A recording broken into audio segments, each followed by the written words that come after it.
Hello, friends. We are very interested to know which cities you are listening to us from, so quickly like and write in the comments where you are from.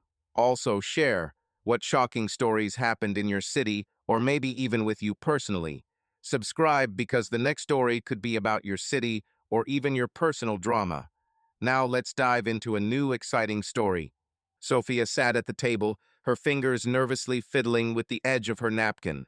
She looked at Liam, who with sparkling eyes told how he scored a goal at school practice, but her thoughts were far away. Opposite her, Mark, in a slightly wrinkled shirt, with tired but kind eyes, smiled at his son, nodding in time with his words. His phone lay next to him, the screen kept lighting up with new messages, but Mark tried not to be distracted. Emma, swinging her legs under the chair, reached for the juice, and her small hand almost knocked over the glass. "Emma, be careful, honey," Sophia said, gently picking up the glass. Her voice was warm, but there was a slight tremor in it. "Eat calmly, okay?" "I'm not sunshine, I'm a princess," Emma said, puffing out her cheeks, but then burst out laughing when Liam made a funny face at her. Sophia smiled, but her heart sank. She glanced at Mark, hoping he would notice her. That evening, she had news to share with him. She had been offered the design for a boutique hotel on Lake Shore, her first major project in 2 years. It was a chance to prove to herself that she was still talented, that she was not just a mother and wife, but that Sophia was a designer whose sketches had once delighted clients. But the words got stuck in my throat. What if Mark doesn't care? What if he thinks her dreams are nothing? "Mark," she began, trying to make her voice sound confident, "there was an interesting call in the office today. New client hotel. They want me to take on." Mark's phone buzzed, and he raised a finger, asking for a pause. "Sorry, Sophie, just a second," he said, grabbing the phone. His brow furrowed as he read the message. "This is Brad. We urgently need to clarify the numbers for tomorrow's deal." Sophia fell silent, her fingers clutching the napkin under the table. She watched as Mark typed quickly, his face intent but not annoyed. She knew that he tried for them, for her, for the children, for their house with the white fence and garden that they planted together. But it still hurts. Her news, her small victories seemed so insignificant compared to his endless reports. Liam, not noticing the pause, continued. "And then the coach said that I was the best on the field. Mom, will you come to the next game?" "Of course, honey," Sophia replied, serving him more casseroles. Her smile was sincere, but her eyes betrayed melancholy. "I never miss your games." "Cool," Liam beamed, and Emma immediately intervened.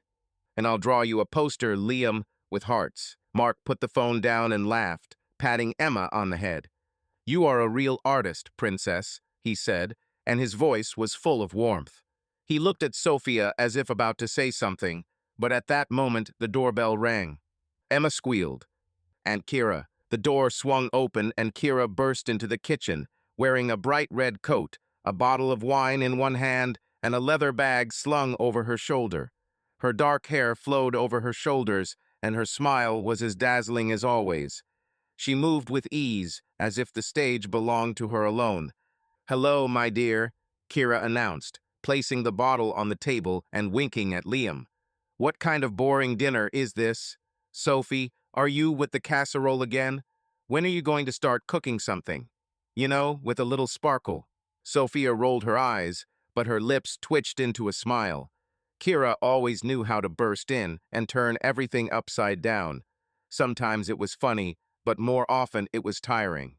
"Kira, you could call," Sophia said, standing up to hug her sister. Her voice was soft, but there was a hint of fatigue in it. "We're almost done." "Oh, Sophie, don't be such a bore." Kira waved her off, taking off her coat. Underneath was a tight-fitting black dress that emphasized her figure.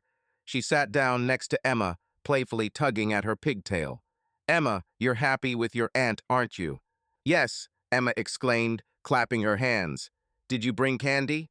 "Well, princess," Kira answered, taking out a bag of gummies from her bag. She winked, holding out the candy.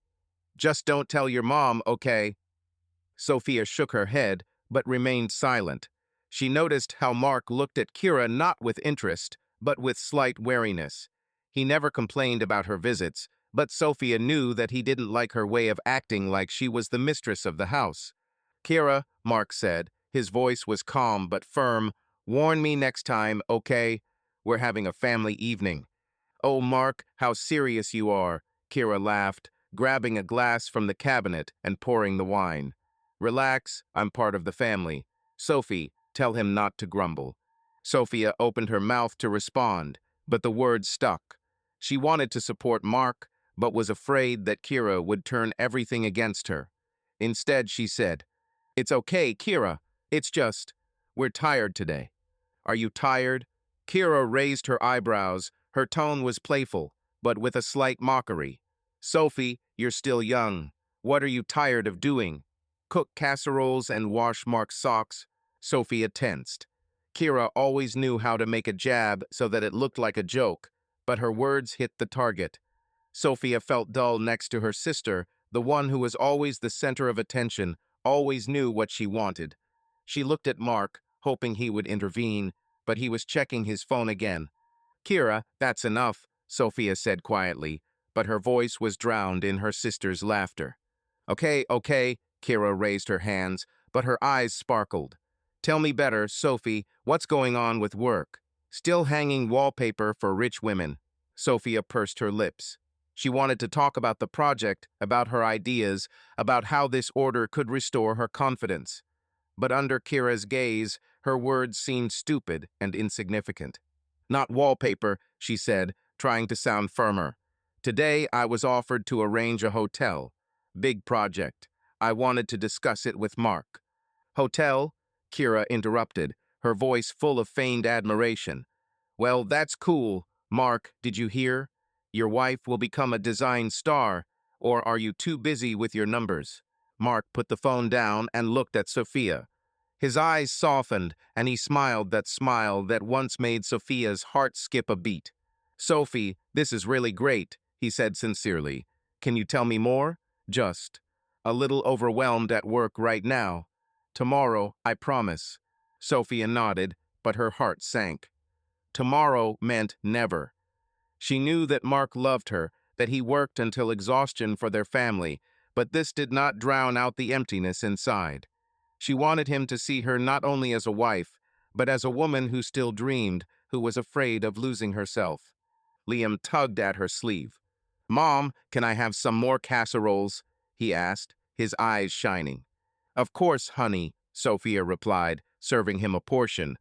Her movements were automatic, and her thoughts were somewhere far away. She remembered how she and Mark had laughed at her first sketches, how he had told her that she would create something great. Now he barely noticed her. Kira, noticing her thoughtfulness, leaned closer. Sophie, why are you so quiet? She whispered so that the children would not hear. Life passes, and you are still in this kitchen. When was the last time you lived for yourself? Kira, stop, Sophia snapped, but her voice trembled. She knew that her sister was hitting her weak point, her insecurity, her fear that she was dissolving in her role as a wife and mother. I just want you to be happy, Kira said, but her smile was too sweet, too sharp. You deserve better than, she nodded at Mark, who was typing again, this. Emma, not noticing the tension, reached for the marmalade, and Kira switched to it, telling a story about a cat she saw on the street. Liam laughed, and Emma squealed with delight. Sophia looked at them, but her thoughts were about something else. She felt like a stranger in her own home, in her own life. Mark put the phone down and looked at her. Their eyes met, and for a second Sophia thought he would say something important. But he just patted Liam on the head and said, Sophie, I'm going to the office. I need to finish a couple of letters. Can you handle it here? She nodded, not trusting her voice. The office door closed, and Sophia was left with the children and Kira, whose laughter now seemed too loud to her. She looked at the casserole, at Emma's half-drunk juice, at Mark's empty seat. Her fingers gripped the edge of the table. Sophie, Kira touched her hand. Her voice became softer, but her eyes remained cold. Are you okay? Yes, Sophia lied, forcing herself to smile. Everything is fine. But nothing was normal. She felt her confidence melt away, and the words she so wanted to say to Mark got stuck in her throat. And somewhere in the depths of her soul, she was afraid that Kira, with her poisonous hints, was right. Morning light streamed through the windows, reflecting on the glass surface of the table. Sophia stood at the white board, her fingers curled around a marker as she drew a floor plan of the boutique hotel's lobby. Her brown hair was pulled back into a messy bun, and her simple blue dress showed off her slender figure. She felt her heart pounding, not only from the importance of the presentation, but also from the gaze of Nicholas sitting opposite her.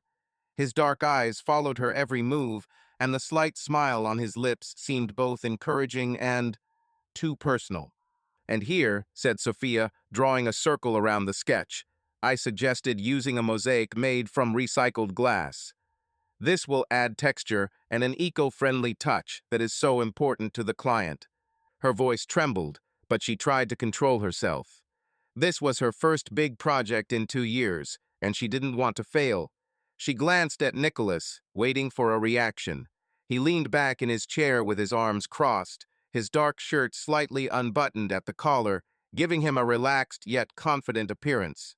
"The mosaic is a bold move," he said, his voice low and slightly hoarse. "It sets the tone for the entire space. Honestly, Sophia, this is impressive. You have real talent." Sophia felt her cheeks flush. She was not used to praise in recent years. Her work had been limited to small orders, and at home Mark, although loving, rarely found time to listen to her ideas. She smiled, trying to hide her embarrassment. "Thank you," she replied, looking away at the sketch. "I just wanted it to be special." "It's already special," Nicholas said, standing up and walking over to the board. He stopped next to her, so close that Sophia caught the light aroma of his cologne, something woody, with a hint of citrus. "But you know what would make it even better? If we added accent lighting here." He pointed to the corner of the sketch, his fingers almost touching her arm. "Warm light will highlight the mosaic and make it come alive." Sophia nodded, her heart beating faster. She wasn't sure whether it was his idea or the way he looked at her, as if he saw not only a designer, but also a woman. "Good idea," she said, trying to concentrate. "I'll add this to the plan." Nicholas smiled wider, his eyes sparkling. "Great. You and I will make this project unforgettable, Sophia. I feel like we will make a great team." She felt a warmth in her chest, but immediately pulled herself together. It was just a job, just a colleague. But why then were her thoughts confused, and why did his words sound like something more than a discussion of design? The presentation ended, and the rest of the staff, 2 designers and a project manager, began to pack up their things. Sophia wiped the board, trying not to look at Nicholas, who lingered at the table, leafing through her sketches. "Do you always work through everything so carefully?" he asked, holding one of the sketches, a sketch of a lounge area with soft sofas and plants. "It's almost like art." Sophia laughed, but it came out nervously. "I'm just trying," she replied, putting the markers away in the drawer. "I once dreamed that my projects would be in magazines. But life, you know." "Life?" Nicholas raised an eyebrow, his tone playful but slightly provocative. "You're too young to talk like that, Sophia. You still have everything ahead of you." She froze, her fingers frozen on the folder with the drawings. His words echoed in my head, reminding me of what Kira said yesterday: "Life passes, and you're still in this kitchen." Sophia shook her head, pushing away thoughts of her sister. Kira always knew how to hurt, but now her words clung to something deep, to the fear that she was truly missing herself. "Maybe so," she said quietly, closing the folder. "But sometimes it feels like I'm stuck." Nicholas looked at her, his gaze becoming more serious. "Then you need to shake yourself up," he said, smiling. "Listen, we still have a lot of work to do on this project. Maybe we can discuss the details over coffee. There is a great place nearby that makes the best latte in the city." Sophia froze. The invitation was innocent, but there was something more in his tone, in the way he leaned a little closer. She thought about Mark, about his tired smile yesterday at dinner, about how he promised to listen to her tomorrow. She loved him, knew that he worked for the sake of their family, but this emptiness inside. She wanted to feel alive, at least for a minute. I don't know, she said, her voice wavering. I have things to do, children. Only half an hour, Nicholas interrupted, his smile disarming. This is work, Sophia. We'll just discuss mosaics and light. It's okay. She looked into his eyes and felt her resolve melt away. It was just coffee, nothing more. But why then was her heart beating so loudly and a warmth spreading in her chest that she had not felt for years? Okay, she finally said, her voice barely audible. But only coffee. Only coffee, Nicholas repeated, but his smile hinted that he was not entirely sincere. He took her folder and gallantly handed her his coat. Let's go, designer. Let's show this hotel what true style is. Sophia laughed, and this laugh was light, almost forgotten. She left the office, feeling her steps become more confident, as if she was again the Sophia who dreamed of conquering the world. But in the depths of her soul, there stirred a slight guilt, a tiny pang that she brushed aside, assuring herself that it was just work. When they went outside, the April air was cool, with a slight scent of flowering trees. Sophia pulled her coat around her fingers nervously fiddling with the strap of her bag. Nicholas walked next to him, his gait was relaxed, as if he was the owner of this city. So, he began, putting his hands in his pockets, tell me how you got into design in the first place. You are clearly not one of those who simply glue wallpaper according to a template. Sophia smiled, his words touched something warm in her soul. As a child, I drew all the time, she said, looking at the sidewalk. Mom said that I ruined all the walls in the house. Then I went to college and studied art and design. I thought I would create something grandiose. And what prevented you? Nicholas asked. His tone was light, but the question sounded sharp. She hesitated, her thoughts returning to Mark, to the children, to the years when she put dreams aside for the sake of her family. Life, she answered, shrugging. Children home. I'm not complaining, sometimes I want more. I understand, he said, stopping at a small cafe with a wooden sign. But you know, Sophia, you shouldn't hide your talent. This project is your chance, and I will help you. She looked at him, her heart beating faster again. His words were simple, but there was something in them that made her feel seen. They entered the cafe, and the smell of freshly brewed coffee enveloped them. Nicholas ordered a latte for her and an espresso for himself, joking with the barista, who was clearly not indifferent to his charm. Are you always so? Confident? Sophia asked when they sat down at a small table by the window. Only when I see something worthwhile, he answered, looking into her eyes. Or someone. Sophia looked down, her cheeks flushing again. She knew it was flirting, and she knew she should have stopped him. But instead she smiled, letting the conversation flow on. They talked about the project, about the mosaic, about the lamps, but every compliment, every glance seemed like something more. And for the first time in a long time, Sophia felt not just like a wife or mother, but like a woman whose spark had not yet gone out. When they left the cafe, the sun was already setting. Nicholas walked her to the car, his hand lightly touching her elbow as he opened the door. See you tomorrow, Sophia, he said, his voice soft, but there was a spark in it. And think about that lighting. And about myself. She nodded, not trusting her voice. When she got behind the wheel, her hands were shaking. She looked at her reflection in the rearview mirror and saw a woman she had not been for a long time. But in the corner of her mind, a thought flashed about Mark, about his kind eyes, about his promise to listen to her tomorrow. And the slight guilt she tried to ignore became a little heavier. The rooftop loft was filled with the energy of the night. The garlands above Sophia's head twinkled like stars, and rhythmic music flowed into her blood, making her heart beat faster. She stood at the bar, her fingers clutching a glass of white wine, the cold glass a pleasant contrast to the warmth of her palm. The dark green dress, which she had chosen after much doubt, softly hugged her figure, emphasizing the curve of her waist and the line of her shoulders. For the first time in a long time, she felt like not just a mother or a wife, but a woman whose gaze could be caught. Sophia, you look stunning, Nicholas said, appearing next to her. His dark hair was slightly disheveled and his black shirt, unbuttoned at the top button, suggested a relaxed confidence.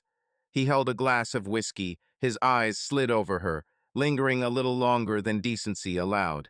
Sophia felt her cheeks flush. She looked away, hiding her smile. "Thank you," she replied, her voice quieter than she wanted. "You also look good." Nicholas laughed. His laugh was low, almost palpable. "Not bad." He leaned closer, his shoulder barely touching hers.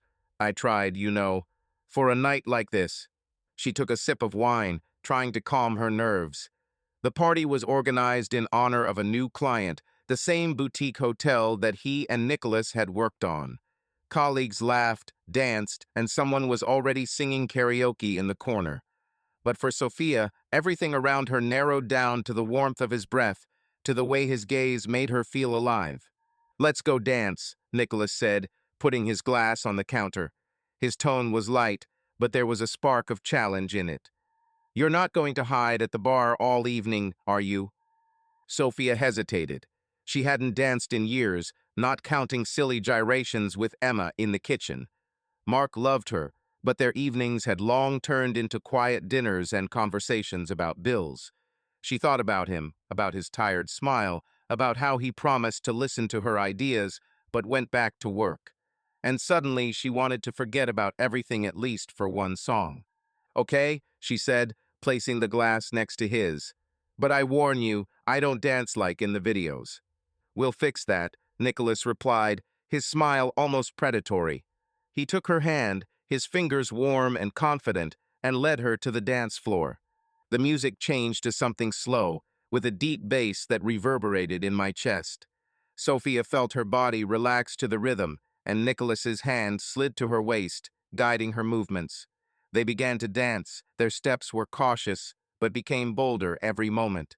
His hand rested just below her back, not overstepping her bounds, but close enough to make her pulse quicken. She looked into his eyes, and there was something magnetic in them, a mixture of gaiety and danger. "You're lying," he said, his voice barely audible over the music. "You dance better than you promised." Sophia laughed, her hair swinging, touching his cheek. "It's the wine that's dancing, not me," she answered, feeling a slight dizziness mixing with the warmth in her chest. She drank 2 glasses, not much, but enough for her usual restraint to crack. "Then wine is your best partner," Nicholas said, pulling her a little closer. Their bodies were almost touching, and Sophia felt her skin come to life under his gaze. She knew she should pull away, but her legs moved to his rhythm and her heartbeat to the rhythm of the music. The dance continued, and with every second the tension between them grew. His fingers squeezed her waist lightly, and she didn't pull away. Her hand rested on his shoulder, feeling the warmth of his skin through the thin fabric of his shirt. She found herself thinking that she wanted this song to never end. She wants this moment when she feels wanted, free to last forever. When the music died down, they stopped, but did not release their hands. His face was so close that she could see the shadows of his eyelashes, the light stubble on his chin. "Sophia," he said quietly, his voice hoarse, "you know you're special, right?" She opened her mouth to respond, but the words stuck. There was too much in his gaze, too much promise, too much risk. She thought about Mark, about his kind eyes, about the children waiting at home. But Kira, whose words were still ringing in her head, "You deserve better," seemed to push her forward. "Nicholas, she began, but he gently interrupted her by touching her arm. "Let's go," he said, nodding towards the glass door leading to the open terrace. "It's cooler there, and quieter." Sophia knew it was a mistake, but her legs were already moving, following him. Her hand was still in his palm. They went out onto the terrace, where the night air enveloped them in coolness. The city sparkled below, and the stars above seemed so close. Nicholas stopped at the railing, letting go of her hand, but his gaze did not leave. "It's better here," he said, turning to her. "You can breathe." She nodded, wrapping her arms around herself to stop shaking. Not from the cold, but from what was happening inside. She felt her usual barriers crumbling, her desire to be seen overwhelming everything else. "Nicholas," she said, her voice shaking, I shouldn't be here. I'm married. I have a family. I know, he replied, his tone soft, but there was an urgency in it. He stepped closer, his fingers touched her elbow, with a light, almost weightless movement. But you are here, Sophia, and I see you shining today. You deserve it. She looked into his eyes, and at that moment everything around disappeared: music, laughter, the city. There were only them, standing on the edge of something forbidden. He leaned down, his breath brushed her cheek, and she didn't move away. His lips found hers, soft but demanding, and the kiss was like a spark igniting a fire. She answered, her hands involuntarily touched his chest, feeling the hardness of his body under his shirt. The moment lasted a second, an eternity, until she stumbled back, her breath hitching. No, she whispered, retreating. Her fingers touched her lips as if trying to erase what had just happened. I can't. This is wrong. Nicholas looked at her, his eyes dark and full of desire, but he did not move after her. Sophia, he said quietly, I won't force you. But you know how you feel. Me too. She shook her head, her heart pounding. Guilt washed over her like a cold wave, but passion still burned in her veins. She turned and almost ran back to the loft, her heels clicking on the wooden floor. Inside, she mingled with the crowd, grabbed her purse, and called a taxi without looking back. In the car, she looked out the window. Her fingers were still trembling, and her lips kept the warmth of his kiss. She knew she had crossed the line and was afraid she would never be able to go back. At the loft, Sophia stopped at the bar to get some water, her hands shaking. A colleague, Melissa, noticed her and approached, smiling. Sophia, are you okay? She asked, her voice full of good-natured curiosity. You and Nicholas lit up the dance floor. Sophia forced herself to smile, her cheeks still flushed. Yes, it's just. The music was good, she answered, taking a sip of water. I'll probably go. Tired. Already? Melissa raised an eyebrow. Well, okay, but you were the star today. This dress is just fire. Sophia muttered words of gratitude and hurried to the exit. In the elevator, she leaned against the wall, closing her eyes. The image of Nicholas, his smile, his hands, his lips did not let go. But Mark appeared nearby, his warm voice, his promise, "You'll tell me tomorrow." She loved him, but today she allowed herself to forget about it. And this thought tore her apart. In the taxi, she took out her phone and opened a photo of the family: Mark, Liam, and Emma on a picnic last summer. Her eyes filled with tears, but she did not let them fall. She knew she had to tell Mark about her doubts, about the emptiness that was gnawing at her. But how? How do you tell the person you love that you miss his attention when he does everything for you? It was quiet when she entered the house. Mark was asleep in the living room, his laptop still open on the coffee table. She looked at him, at his tired face, and her heart sank. She covered him with a blanket, trying not to wake him, and went up to the bedroom. Lying in the dark, she felt passion and guilt warring inside her, and Kira's words, "You deserve better," sounded louder than ever. The kitchen smelled of coffee and toast, but the morning warmth could not melt the lump in Sophia's chest. She stood at the countertop, slicing apples for Emma's lunch, her movements precise but automatic. Yesterday's party, the dance with Nicholas, his hands on her waist, the kiss on the terrace was replaying in her head like a broken record.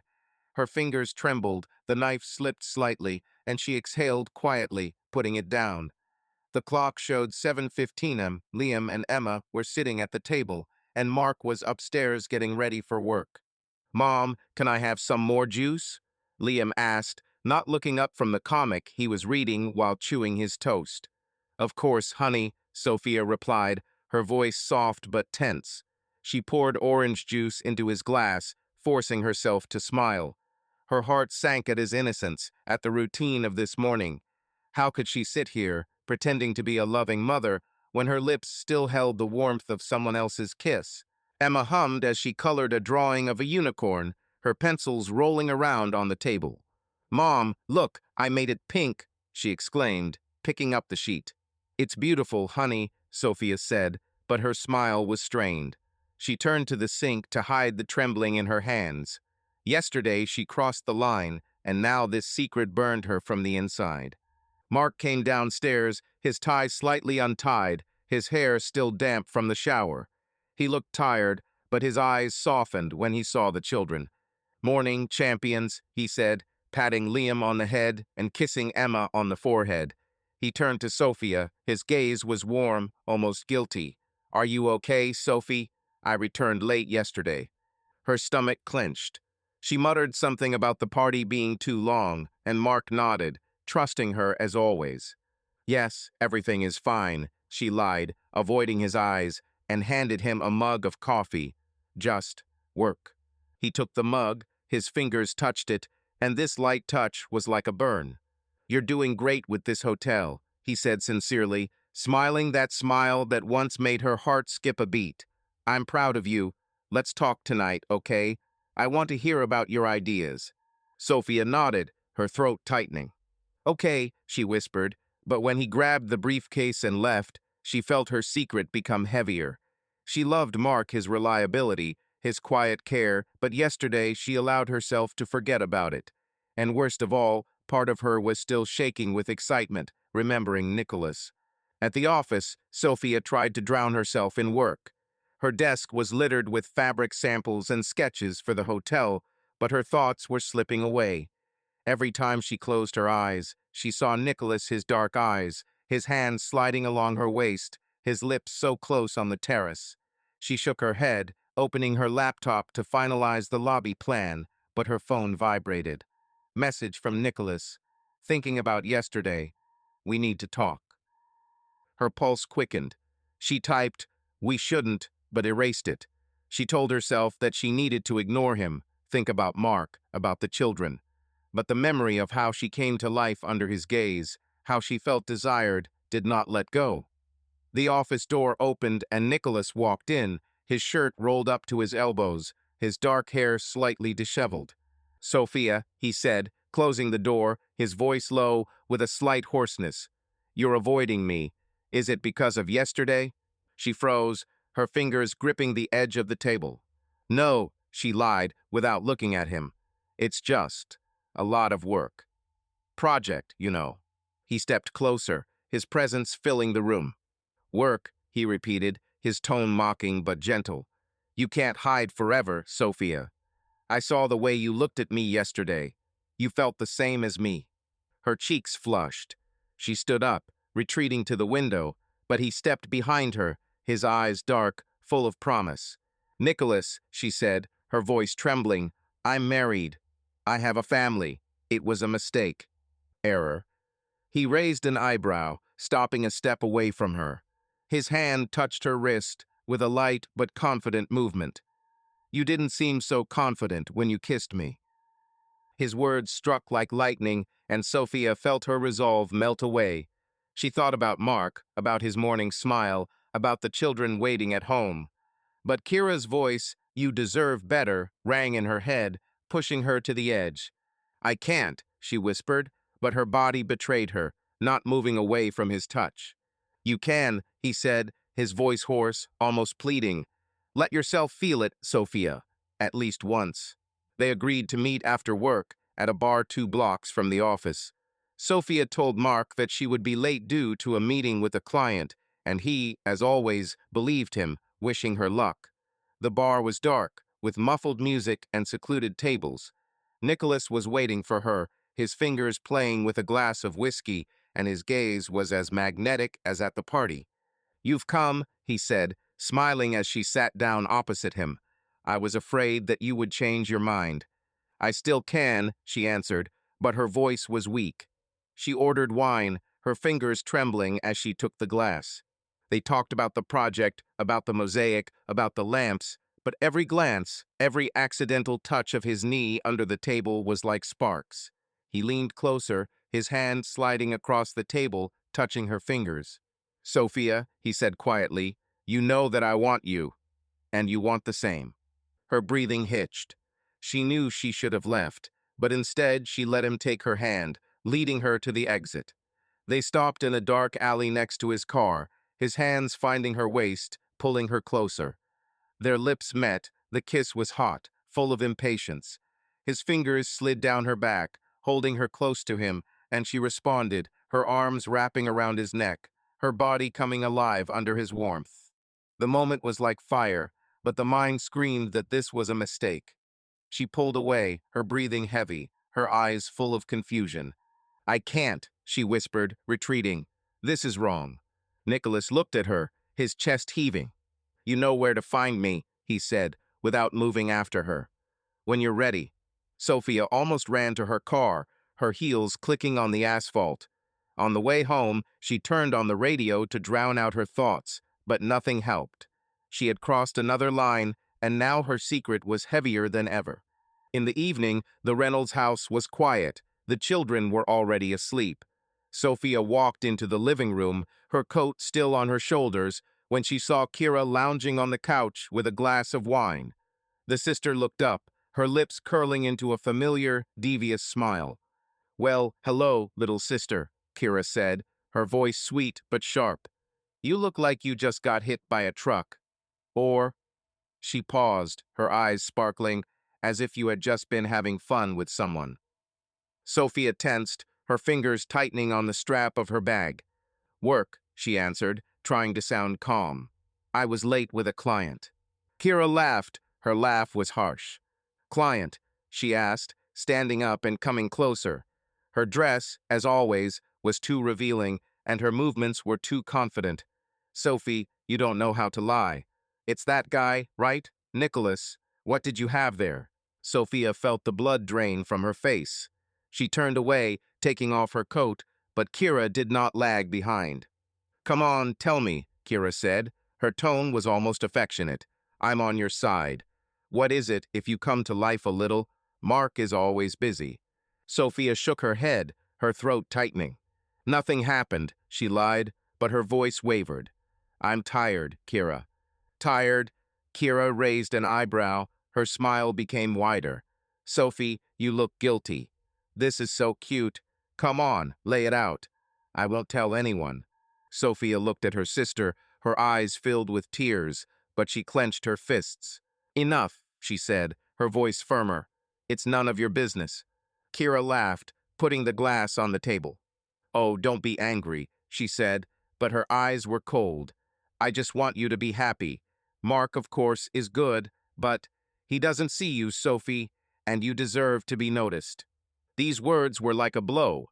Sophia felt tears welling up, but did not let them fall. "Good night, Kira," she said, pulling away and heading towards the stairs. Kira caught up with her, touching her shoulder. "Sophie," she said, her tone becoming more serious, but her smile remained. "If something happened, I won't judge. You can trust me." But Sophia knew that Kira could not be trusted. She turned away and went up to the bedroom, where Mark was already sleeping. She lay down next to him, without touching him, her eyes looking at the ceiling. Guilt and excitement fought inside, and Kira's words rang like a poisonous whisper, pushing her to make new mistakes. The next day, Sophia woke up with a heavy head. Mark left a note in the kitchen. "I love you. See you tonight." She clutched the paper, her eyes filling with tears. The kids were at school, Kira was sleeping in the guest room, and the house was too quiet. Sophia picked up her phone to text Nicholas that their meeting should end, but his message was already waiting. "Are you okay? I want to see you." Her fingers froze, her heart beat faster. In the office, she tried to concentrate, but her thoughts were confused. Colleague Melissa noticed her condition during lunch. "Sophia, are you okay?" she asked, her voice full of concern. "You're somehow not here." Sophia smiled, but the smile came out forced. "Yes, everything is fine," she lied. "Just a project, you know." Melissa nodded, but her gaze was sympathetic. "If anything happens, I'm here," she said, squeezing her hand. Sophia thanked her, but felt like she was drowning. She knew she should stop, but the part of her, the part that had come to life under Nicholas' gaze, didn't. Wanted. And Kira, with her poisonous hints, only complicated everything. Sophia looked at her reflection in the office window, and the woman looking at her seemed alien. Reynolds' living room was an oasis of comfort, but that evening it felt like a trap to Sophia. She sat on the sofa, her fingers absent-mindedly flipping through an interior design magazine, but her thoughts were far away. The image of Nicholas, his dark eyes, the heat of his hands in the alley near the bar did not let go, mixing with heavy guilt before Mark. She still hadn't told him about her doubts, about the emptiness that was gnawing at her, and now this secret was growing like a shadow. The children were already asleep upstairs, and Mark was in the office, sorting out reports, his silhouette visible through the slightly open door. The silence of the house was interrupted only by the sound of rain on the windows. The doorbell broke the silence and Sophia jumped. She stood up, straightening her sweater, and opened the door. Kira stood on the threshold, her dark hair damp from the rain, and a small suitcase in her hands. She smiled her dazzling smile, but there was a hint of cunning in her eyes. "Sophie, dear, help me," Kira exclaimed, entering without an invitation. She set her suitcase down by the stairs and brushed the drops off her red coat. "I was kicked out of the apartment." "Well, temporarily, of course. Can I stay with you for a couple of days?" Sophia froze, her thoughts were confused. Kira always appeared unexpectedly, like a hurricane, and her requests were never as innocent as they seemed. But Sophia was too wrapped up in her guilt to argue. "Kicked out?" she asked. Her voice was tired. "What's happened?" "Oh, it's a long story." Kira waved it off, kicking off her shoes and heading into the living room. The neighbor freaked out, and the owner took her side. "In short, I need to take a break. You won't kick out your own sister, will you?"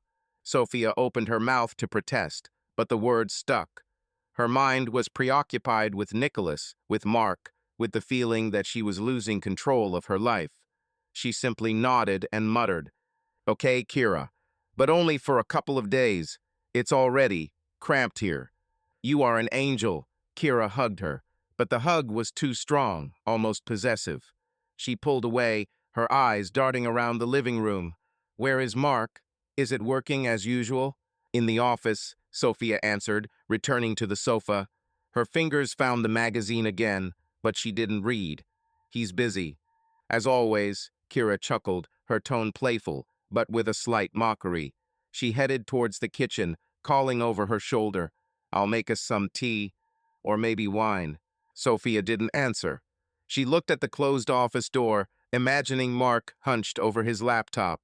She wanted to go to him, tell him everything about her fears, about Nicholas, about how she was afraid of losing herself.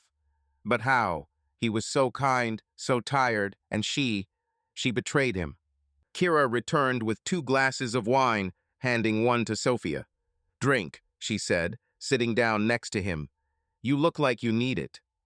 Sophia took the glass, but did not drink. Her eyes met Kira's, and she felt the familiar tension.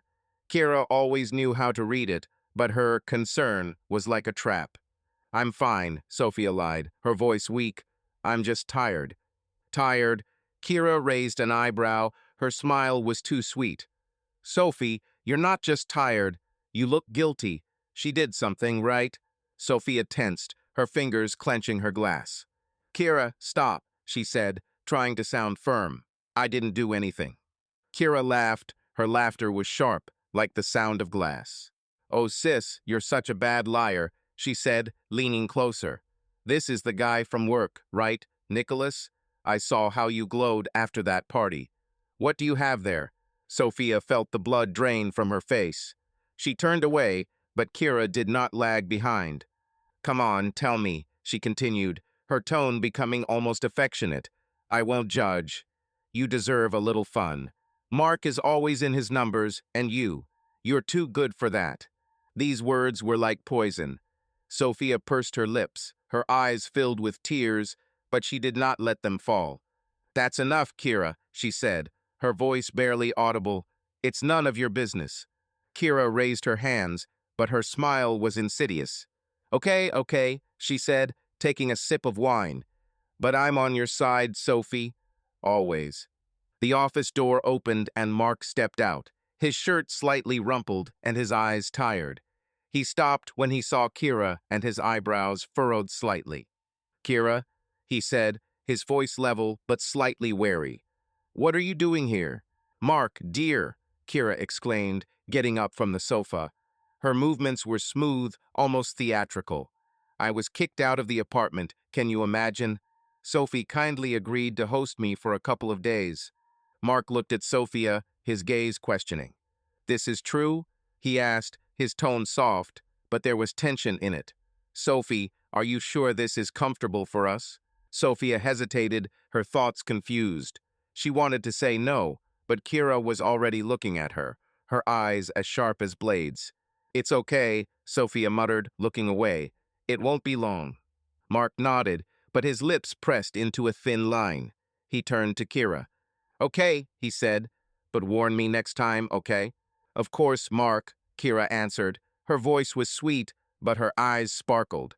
You are always so correct. This is cute. Sophia felt her stomach tighten. She knew this tone of Kira playful, but with subtext. She wanted to intervene, but her own guilt held her like chains. The next day, Kira began to settle into the house as if it were her own.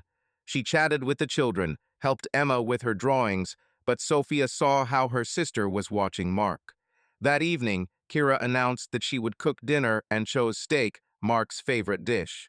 Sophia sat with Liam, helping him with his homework, but her eyes kept watching the kitchen, where Kira was in charge. Her movements were too confident. Mark, you like pepper steak, right? Kira shouted. Her voice was clear. She stood by the stove, her tight t-shirt showing off her figure and her hair pulled back into a loose ponytail. Mark, who was sitting in the living room with his laptop, looked up. Yes, he answered briefly, his tone neutral. Thank you, Kira, but it wasn't worth it. Oh, nonsense. Kira waved it off, approaching him with a plate. She placed it in front of him, her hand accidentally touching him as she put the empty glass away. You work all day. We need to pamper you. Mark frowned, his fingers frozen on the keyboard. He pulled away, his gaze becoming colder. I appreciate it, he said, his voice firm, but I'm fine. Sophia saw this, her heart beat faster. She knew that Kira was flirting, and she knew that Mark noticed it. But he was silent, and this silence was louder than words. She wanted to say something to stop her sister, but her own secret Nicholas, the alley, the heat of his hands fettered her. Kira returned to the kitchen, humming as if nothing had happened. But Sophia saw her sister glance at Mark, her smile almost predatory. Dinner passed in tense silence. The children chatted, but the adults barely spoke. Mark was eating the steak, but his movements were mechanical, and Sophia was picking at the salad, avoiding his eyes. After dinner, Mark went into the office, and Sophia began putting away the dishes. Kira approached. Her voice was quiet but sharp. Sophie, why are you so nervous? She asked, wiping the plate. Mark is so gloomy. Probably because of work. Or, she paused, because of you. Sophia froze, her hands trembling. Kira, that's enough, she said, her voice barely audible. Don't interfere. Kira laughed, her eyes sparkling. Oh, sis, I'm just kidding, she said, but her tone was poisonous. But you know, if you're not careful, someone else will take your place. Mark is not blind. Sophia looked at her sister, her heart sank. She knew that Kira was playing with her, but her words hit the target. She turned away, her eyes filled with tears, but she did not let them fall. Good night, Kira, she said, going upstairs. In the bedroom, she lay down next to Mark, who was already asleep. She looked at his face, so familiar, and felt how guilt and fear squeezed her. Kira was a predator, but Sophia herself gave her a chance. And now she was afraid that her secret and weakness would destroy everything she loved. The next morning, Sophia woke up with a heavy head. Mark went to work, leaving a note. I love you. Let's talk in the evening. She clutched the paper, her eyes filling with tears. The children were at school, and Kira was sleeping in the guest room. Sophia picked up her phone to text Nicholas that their meeting should end, but his message was already waiting. Are you okay? I can't stop thinking about you. Her fingers froze, her heart beat faster. In the office, she tried to concentrate, but her thoughts were confused. Colleague Melissa noticed her condition. Sophia, you look exhausted, she said, her voice full of concern. Everything is fine. Sophia smiled, but the smile came out weak. Yeah, just a lot of things, she lied. Project house. Melissa nodded, but her gaze was sympathetic. "If you want to talk, I'm here," she said, squeezing her hand. Sophia thanked her, but felt like she was drowning. Kira in her house, Nicholas in her thoughts, Mark, whom she loved but could not reach. She looked at her reflection in the office window, and the woman looking at her seemed alien to her. She knew she should have stopped, but didn't know how. Mark's office was cold and sterile, the glass walls reflecting the gray light of an overcast day. He sat at the table, surrounded by monitors with graphs and tables, his fingers tiredly rubbing his temples. The last weeks have been hell. Urgent deals, endless meetings, pressure from the boss. But most of all, he was worried about Sophia. She had changed, and he couldn't understand why. Her smiles became less frequent, her voice became quieter, and in telephone conversations there was an evasiveness that cut his heart. He dialed her number during his lunch break, hoping to hear her usual warmth. The phone rang for a long time before she answered. "Hi, Mark," Sophia said, her voice hurried. "I'm in the office, busy. Did something happen?" "No, nothing," he answered, trying to sound casual. "I just wanted to hear from you. How are you?" "Okay," she said, but her tone was strained. "The project, you know. A lot of work. Let's talk later." Mark frowned, his fingers clenching his phone. This was not the first such conversation. She was always busy, always brushing it off. "Of course," he said, his voice was soft, but something sank inside. "I love you, Sophie." "Me too," she answered, but her words sounded automatic and the line went dead. He leaned back in his chair, looking out the window where the rain was running down the glass. He loved Sophia more than he could express. She was his support, his light, the mother of their children. But lately he had felt her slipping away, and it scared him. He blamed himself. Too much work, too little time for her, but he appreciated what she did for their family. In the evening, Reynolds' house greeted him with the smell of lasagna and children's laughter. Liam and Emma were playing in the living room, building a pillow fort, and Kira, as usual, was in charge of the kitchen, humming something under her breath. Sophia stood at the counter, chopping salad, her movements abrupt, as if she was trying to distract herself. Mark entered, taking off his jacket, and smiled at the children, but his eyes immediately found Sophia. "Hello," he said, approaching her. He wanted to hug her, but she pulled away slightly, her smile strained. "Hello," she answered without looking at him. "Dinner is almost ready." Her phone lay on the counter, the screen lit up with a new message. Mark looked up automatically, and his heart sank. The sender's name is Nicholas, and the first words are, "Today was." The message was cut off, but that was enough. He froze, his fingers gripping the back of the chair, but he didn't say a word. Sophia, noticing his gaze, quickly grabbed the phone and put it in her pocket, her cheeks flushed. "It's from work," she muttered, turning to the salad. "Client." Mark nodded, his throat tightening. He wanted to ask who Nicholas was, why she was so nervous, but instead he said, "Clear, I'll go get changed." He walked out of the kitchen, his steps heavy. In the bedroom, he sat on the bed, his hands shaking. He remembered how Sophia glowed when she talked about a new project, how her eyes lit up when talking about design. But now he saw only her evasiveness, her detachment, and that name is Nicholas. Who is he? Colleague? Or more?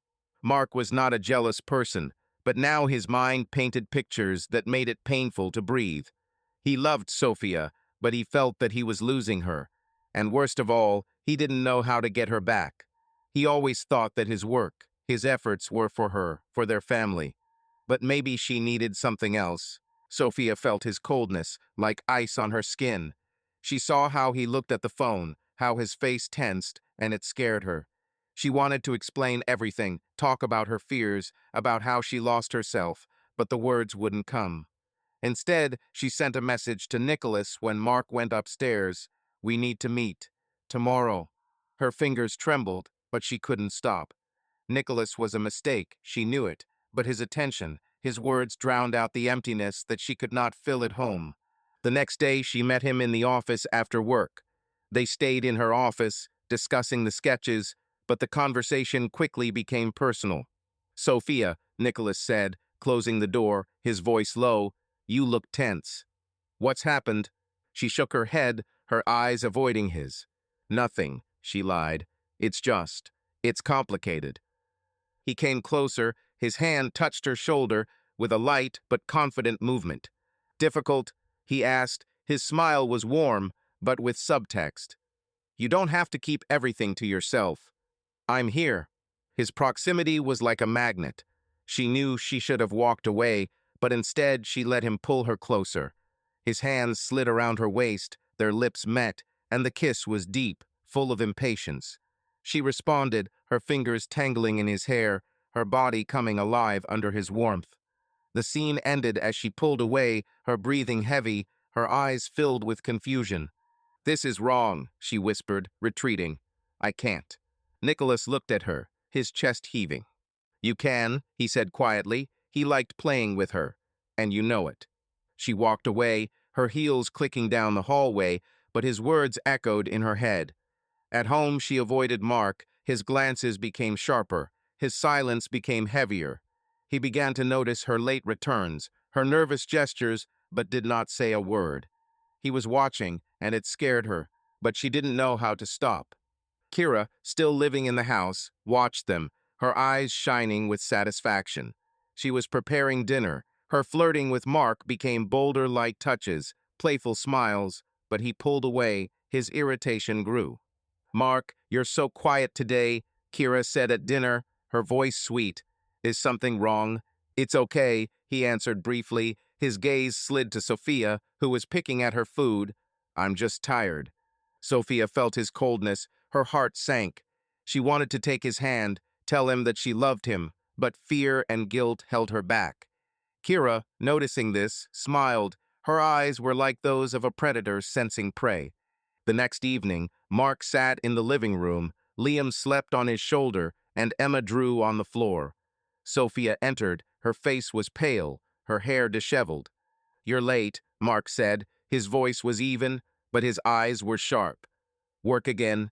"Yes," she answered, her voice trembling. The project was delayed. He nodded, but his fingers clenched the remote control. He saw how she hid the phone, how her eyes avoided him. He wanted to scream, demand the truth, but instead he said, "Okay." The children were bored. Reynolds' kitchen was shrouded in the silence of the night, broken only by the rhythmic pattern of rain on the windows. The dim light from the pendant lamp above the counter cast a warm glow on the wooden surfaces, but the atmosphere was cold, almost palpably tense. Mark stood at the sink, his shirt undone at the top button, his sleeves rolled up as he washed the plates after a late dinner. He did not sleep, despite the late-hour thoughts about Sophia, her evasiveness. A message from some Nicholas did not give him peace. His movements were sharp, as if he was trying to throw out anxiety in a domestic task. The door to the living room creaked, and Kira entered the kitchen. Her steps were soft, almost cat-like, and her short silk robe, which barely reached mid-thigh, shimmered in the lamplight. Dark hair flowed over her shoulders, and in her hands she held a bottle of wine and 2 glasses. Her smile was dazzling, but her eyes were as sharp as blades. "Mark, are you still fiddling around?" she said. Her voice was low, with a slight hoarseness, as if she had just woken up. She placed the bottle on the counter, her movements slow, calculated. "Leave it, let's have a drink. The night is too good to waste on dishes." Mark turned, his brow furrowed. He dried his hands with a towel, his gaze glanced at Kira, but immediately returned to the sink. "Kira, it's late," he said, his tone even but with a firm undertone, "and I'm not in the mood for wine." She laughed. Her laughter was loud, but with subtext. "Oh, Mark, how serious you are," she said, opening the bottle with a slight pop of the cork. She poured wine into 2 glasses, her fingers moving with grace, emphasizing the curve of her wrist. "Relax, I don't bite. Bye." Mark froze, his jaw tense. He knew Kira her way of rushing in, her habit of balancing on the edge. But today her behavior was too frank, too provocative. He threw the towel on the counter and turned to her, his eyes cold. "What are you doing, Kira?" he asked, his voice quiet but firm. "This is inappropriate." Kira raised an eyebrow, her smile widening. She took a step closer, her robe falling open slightly, revealing her collarbone and the slightest hint of lace underneath. She placed the glass in front of him, her hand accidentally touching it, lingering a moment longer than necessary. Inappropriate? She asked. Her voice was sweet, but with a poisonous undertone. I'm just trying to be friendly, Mark. You've been so tense all day, and she lowered her voice, leaning a little closer. I know that not everything is going smoothly at home. Mark stepped back, his back resting against the counter. His heart began to beat faster, not from desire, but from a mixture of anger and awkwardness. He saw how Kira played, how her eyes studied him, as if she was looking for a weak spot. Enough, he said, his voice becoming harsher. I love Sophia, and you know it. Kira laughed, but her laughter was cold, almost evil. She brushed her hair off her shoulder, her movement calculated to attract attention. Sophia, she repeated, her tone mocking. Oh, Mark, you are so loyal. But tell me, do you really think she's still what she seems? She has changed lately, hasn't she? Her words hit like a knife. Mark clenched his fists and his eyes narrowed. He remembered the message from Nicholas, Sophia's evasiveness, her distant glances. But he wasn't going to discuss this with Kira, whose intentions were clear as day. You don't know anything about her, he said, his voice low, almost menacing. And I'm not going to discuss it. Behave yourself, Kira, or get out of our house. Kira froze, her smile wavered, but her eyes flashed with anger. She took another step. Her body was so close that he felt the warmth of her skin, the light aroma of her perfume, something floral, with a hint of musk. Oh, Mark, don't be angry, she said, her voice becoming softer, but her eyes remained cold. I'm just kidding, but if you ever need comfort, I'm here. She touched his hand, her fingers sliding over his wrist, a light but revealing movement. Mark pulled his hand away sharply, his face darkened. That's enough, he said, his voice like steel. This is my home, my family, and you're not part of it. Clear? Kira stepped back, her lips curved into a mocking smile, but anger burned in her eyes. I see, she said, raising her hands in mock surrender. You are so correct, Mark. It's almost boring. She picked up her glass and walked out of the kitchen, her hips swaying slightly as if she knew he was watching. But Mark didn't look. He turned to the sink, his hands shaking with rage. He loved Sophia despite her coldness, despite his suspicions. But Kira, with her poisonous hints, was like a virus entering their home. And he knew he had to protect his family from her, and perhaps from the truth he was afraid to find out. In the bedroom, Sophia was sleeping. Her breathing was uneven, as if even in her sleep she was tormented by nightmares. Mark entered, his steps quiet so as not to wake her. He looked at her face, so familiar, was pale. The shadows under her eyes were deeper than before. He wanted to wake her up, ask who Nicholas was, why she had moved away. But instead, he lay down next to her, without touching her, his heart squeezing in pain. He was a man of principles, but principles could not drown out the fear that he was losing her. The next day, Mark became more attentive. He noticed how Sophia hid her phone, how her smiles were forced. He didn't say anything, but his suspicions grew like a crack in glass, ready to shatter everything. Kira, still living in the house, continued her games. Her flirting became bolder, but Mark pulled away, his irritation turning into anger. He knew she wanted chaos, and he wasn't going to give it to her. In the morning, Sophia was preparing breakfast. Her movements were nervous. Mark walked in, his gaze colder than usual. Good morning, he said, pouring coffee. You went to bed late yesterday. Sophia tensed, her fingers clenching the spoon. Yes, she answered, avoiding his eyes. I couldn't sleep. He nodded, but his eyes followed her. Kira walked in, her robe tied casually, and she smiled at Mark as if nothing had happened.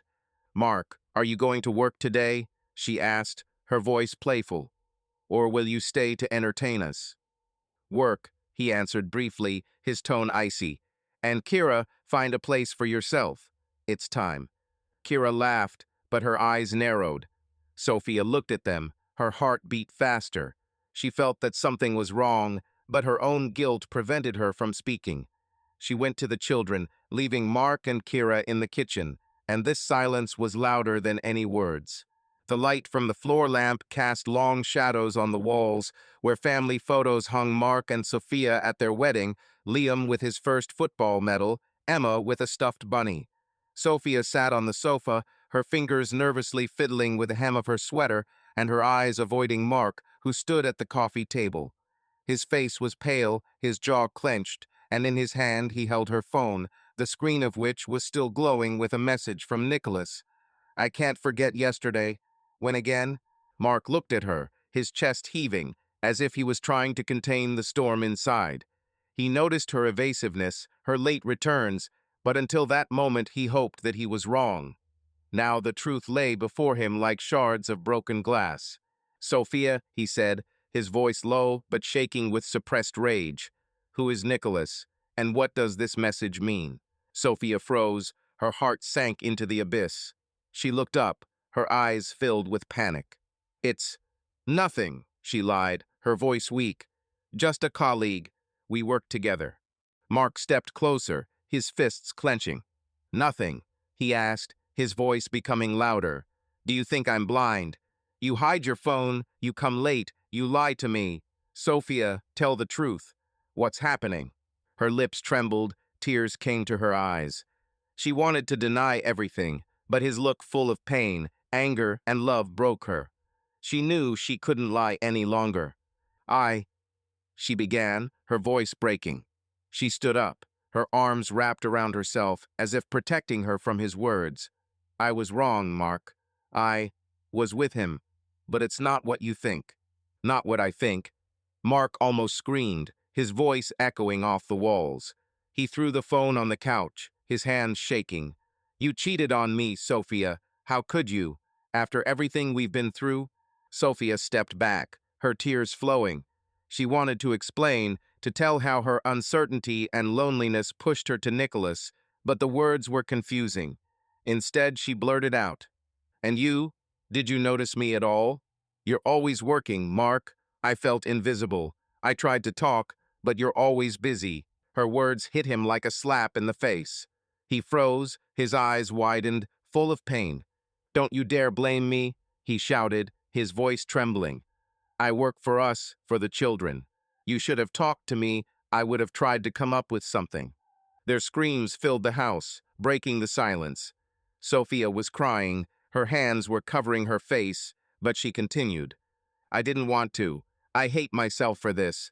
But you left me, Mark, without even noticing. Did you quit?" His voice broke. He stepped towards her, his eyes burning. "I loved you every day." At that moment, the door upstairs creaked open and Liam appeared on the stairs, his eyes filled with tears. "Mom, Dad, why are you screaming?" he asked, his voice trembling. Emma stood behind him, clutching a stuffed bunny, her face frightened. Sophia turned around, her heart breaking. "Liam, honey," she said, rushing towards him, but he retreated, his tears streaming. "Are you fighting because of me?" he asked, his voice so small that Mark froze. "No, champion," Mark said, his voice softening, but his eyes still filled with rage. He approached the children and knelt down. "It's not because of you. Go to bed, okay?" Emma began to cry, hiding behind her brother. Sophia wanted to hug them, but Liam shook his head, leading his sister upstairs. Their steps died away, and Sophia collapsed on the sofa, her sobs shaking her body. "Look what you did," Mark said, his voice now quiet but full of pain. "You broke us, Sophia." "Mark, please," she whispered, holding out her hand, but he retreated. "I can't," he said, his voice breaking. He grabbed his jacket and went to the door. "I need to leave." "Mark, don't go," she shouted, but the door slammed and his steps disappeared into the sound of rain. Sophia was left alone, her tears falling to the floor. She heard Liam crying upstairs and Emma whispering something to her sister. She lost control, her world was falling apart, and she didn't know how to stop it. The next day Mark did not return home. He rented a hotel room and went to a lawyer in the morning, filing for divorce. His hand trembled as he signed the papers, but he saw no other choice.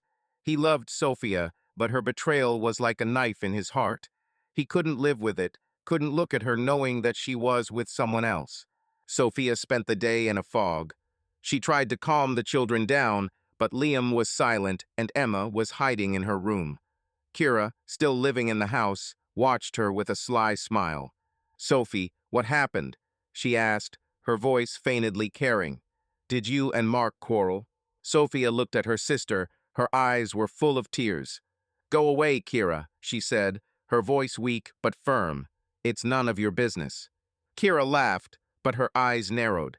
"Oh, little sister, you ruined everything yourself," she said, going into the guest room. Sophia sat on the floor, hugging her knees. She knew Kira was right, but that didn't ease the pain.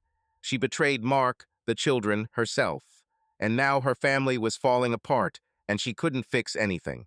In the morning, Sophia tried to talk to the children, but Liam waved her off. "Will Dad come back?" he asked, his eyes red from crying. "Of course, honey," she lied, her voice shaking. "We'll fix everything." But she didn't believe her words. She picked up the phone to call Mark, but his number was unavailable.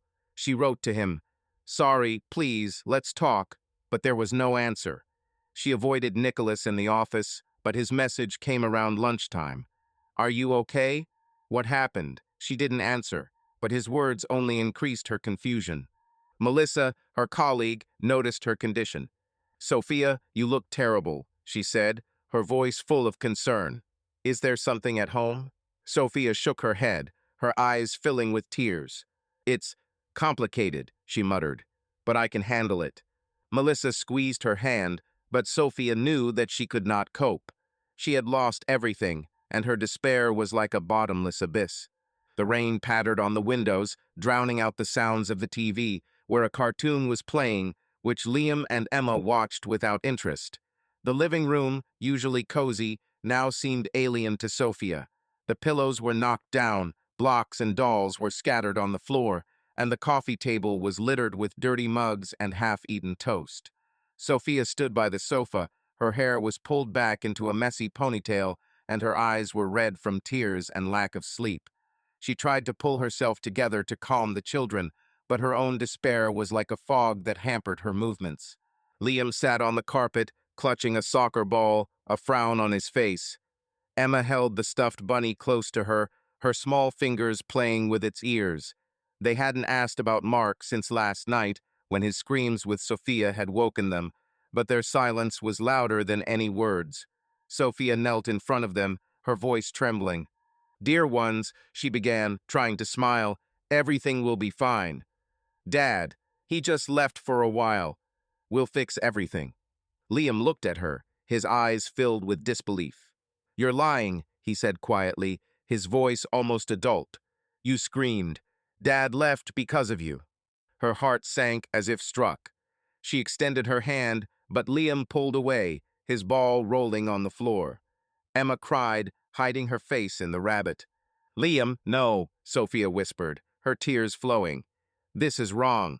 We just had a fight. Dad loves you." But her words sounded empty, even to herself. She didn't know whether Mark would return. She didn't know how to explain to the children that their family was falling apart because of her mistakes. She wanted to hug them, but Emma jumped up and ran to her room, and Liam turned away, his shoulders shaking. The kitchen door opened and Kira walked in, her dark hair perfectly styled and her tight sweater and jeans highlighting her figure. She was holding a tray of sandwiches, her smile too cheerful for this morning. "Well, what are these sad faces?" she said, putting the tray on the table. "Liam, Emma, I made your favorites with peanut butter. Eat, or it will get cold." Sophia looked at her sister, her eyes narrowed. Kira acted as if she were the owner, and it was annoying. But Sophia was too broken to argue. "Kira, don't," she said quietly. "I'll figure it out myself." "Will you figure it out?" Kira raised an eyebrow, her tone feigned concern. "Sophie, you can barely stand." "Let me help. The children are hungry." Sophia opened her mouth to protest, but Liam grabbed the sandwich and began to eat without looking at her. Kira sat down next to him, her hand touching his shoulder. Liam, you did great, she said, her voice soft but with subtext. You know, sometimes dads leave because, well, they need time. But it's not your fault, do you hear? Liam froze, his eyes widening. Dad left us? He asked, his voice trembling. Sophia jumped up, her face turned pale. Kira, stop it, she shouted, her voice filled with rage. Don't you dare say that. Kira raised her hands. Her smile was innocent, but her eyes sparkled. Oh, Sophie, I'm just trying to explain, she said. Children are not stupid. They heard you screaming. Sophia felt the floor disappear from under her feet. She looked at Liam, whose eyes filled with tears, and her heart broke. She wanted to say that Mark would return, that everything would be as before, but the words stuck. Instead, she turned and walked into the kitchen, her hands shaking as she grabbed the phone. She needed a distraction to find at least a drop of consolation, and she wrote to Nicholas, "Can I meet? I feel bad." In the office, Sophia sat at her desk, her eyes blank as she flipped through the designs for the hotel. Nicholas entered without knocking, his dark hair tousled and his smile as magnetic as ever. "Sophia," he said, closing the door, "you called. What's happened?" She looked at him, her throat tightening. She wanted to talk about Mark, about the children, about how her world was falling apart, but instead she said, "Everything is bad. I don't know what to do." He came closer, his hand touched her shoulder with a light but confident movement. "Then don't think so," he said, his voice hoarse.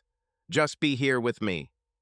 His closeness was like a spark, and Sophia, weakened by pain, succumbed. He pulled her towards him, his hands slid around her waist, their lips met in a kiss full of desperation. She answered, her fingers clutching his shirt, but this time she was not looking for passion, but oblivion. The scene ended as she pulled away, her breathing heavy, her eyes filled with tears. "What's next?" she asked, her voice trembling. "What are we doing, Nicholas?" He looked at her, his smile faltering. "Further?" he asked, retreating. "Sophia, I'm not ready for something serious. You have a family, children. I thought you understood." Her heart sank. She looked at him, his words were like a cold shower. He didn't want the future, didn't want her life, only the moments she gave him.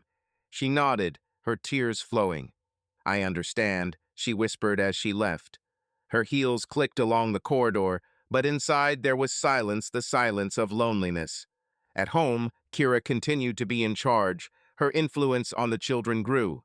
She told Liam stories about how dads sometimes leave, hinting that Mark wouldn't come back. Liam became increasingly silent, and Emma hid in her room, refusing to speak. Sophia tried to protect them, but her own helplessness was like chains. "Kira, that's enough," she said one day, her voice weak. "Don't meddle with children." Kira laughed, her eyes were cold. "Sophie, I'm just helping," she said. "You can't cope. Look at you." Sophia turned away, her hands shaking. She knew that Kira was toxic, but she couldn't kick her out, not now, when she herself was barely hanging on. She lay down in the empty bed, her eyes looking at the ceiling, and her thoughts were about Mark, about the children, about how her mistakes had destroyed everything. In the morning, Sophia tried to talk to Liam, but he brushed her off. "Dad doesn't love us?" he asked, his voice filled with pain. "No, honey," she said, her tears flowing. "Dad loves you. It's my fault." Liam left without answering, and Emma began to cry, hiding behind the door. Sophia wanted to call Mark, but his number was unavailable. She wrote, "Please come back," for the sake of the children, but there was no answer. In the office, Melissa noticed her condition. "Sophia, what's wrong with you?" she asked, her voice full of concern. "You're like a ghost." Sophia shook her head, her eyes empty. "Everything fell apart," she muttered. "I don't know how to fix it." Melissa hugged her, but Sophia only felt cold. She had lost Mark, she had alienated her children, and Nicholas was just an illusion.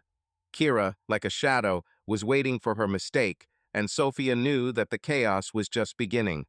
Tom's living room was cramped and filled with the smell of cigarettes and old wood.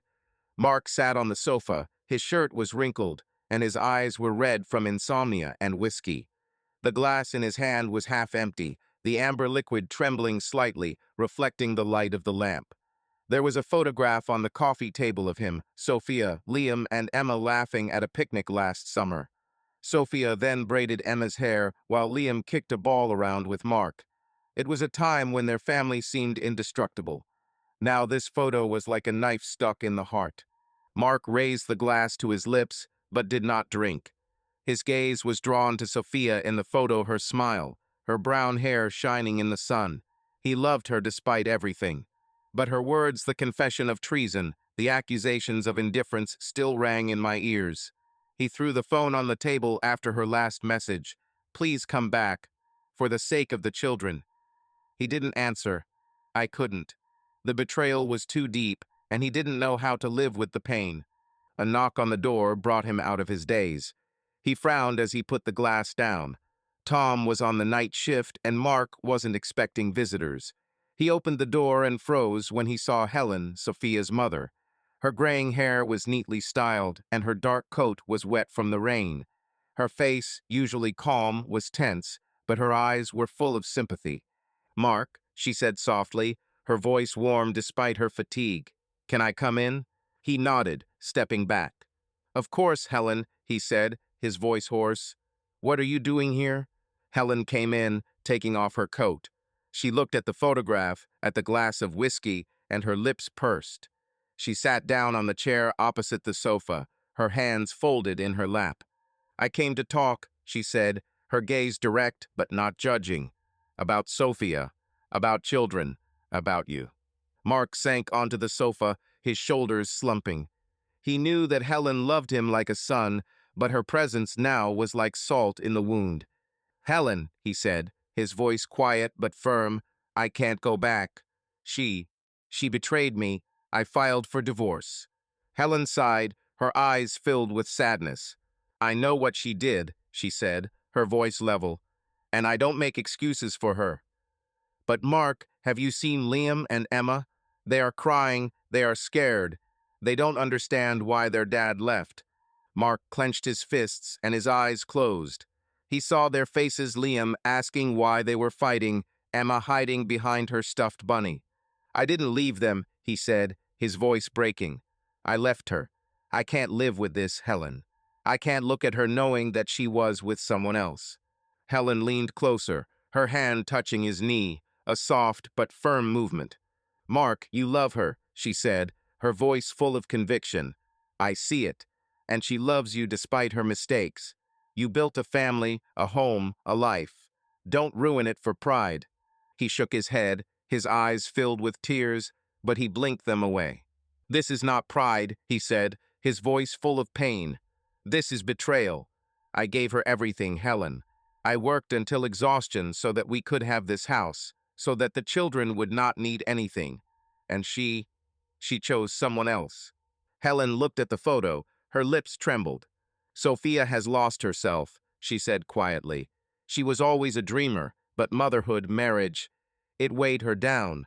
She didn't know how to tell you that she needed more. It's not an excuse, but it's the truth. And now she's drowning, Mark. For Liam and Emma's sake, give her a chance." Mark stood up, his steps heavy as he walked to the window. The rain ran down the glass like tears he couldn't cry. "I don't know how," he admitted, his voice almost a whisper. "I love her, Helen, even now. But every time I think about her, I see him, and it's killing me." Helen stood up, her hand lay on his shoulder. "Then don't think about him," she said.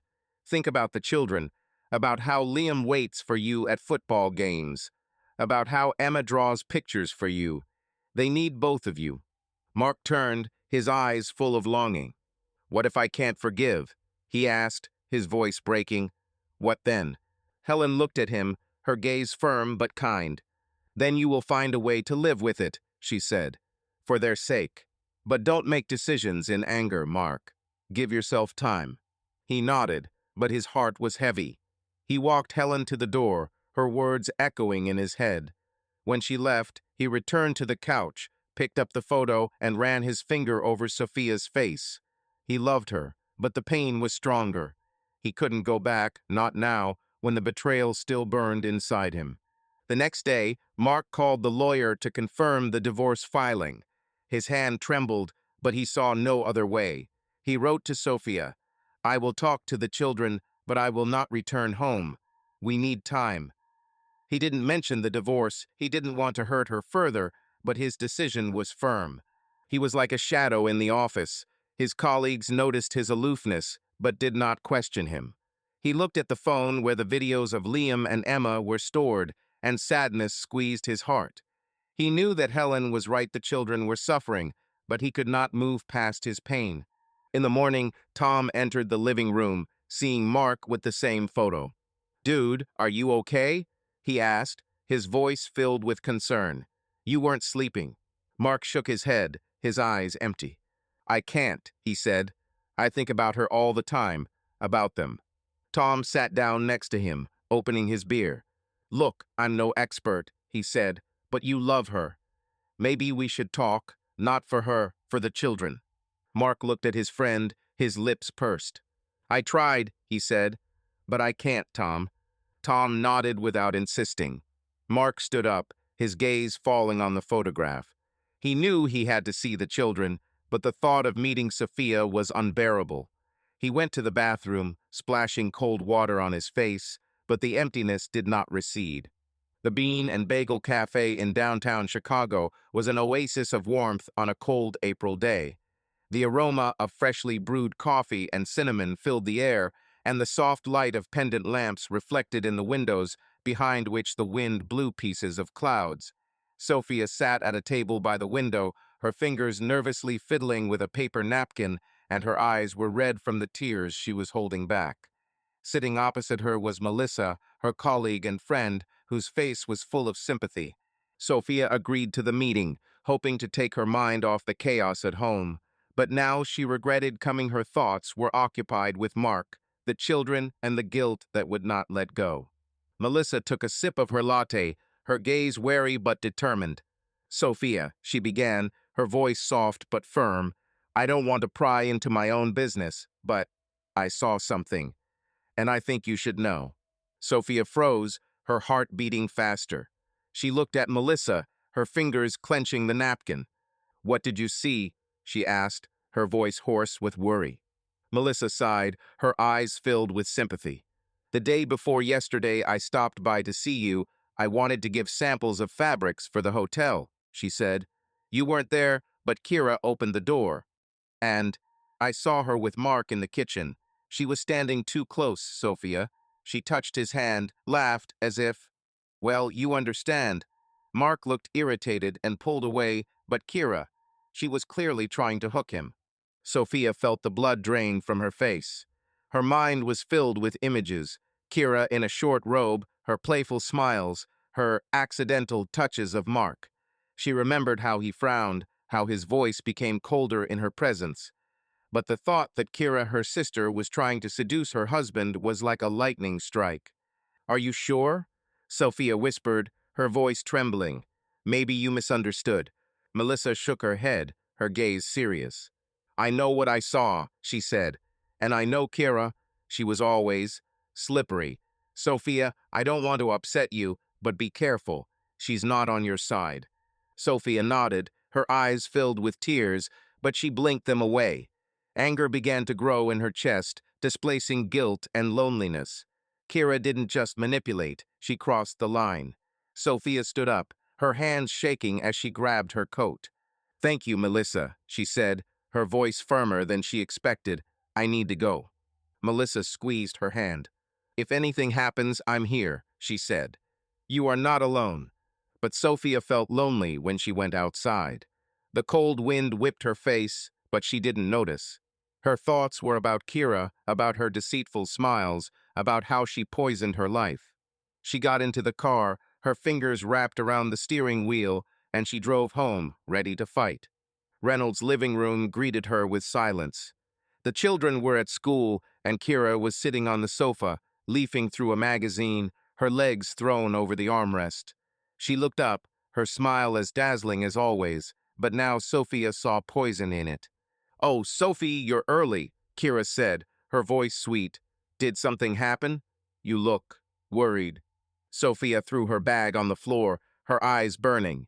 She stepped towards her sister, her voice low and full of anger. What did you do with Mark? She asked, her words like a blow. Melissa saw you. You tried to seduce him, Kira. How dare you? Kira froze, her smile wavered, but immediately returned, now with a sneer.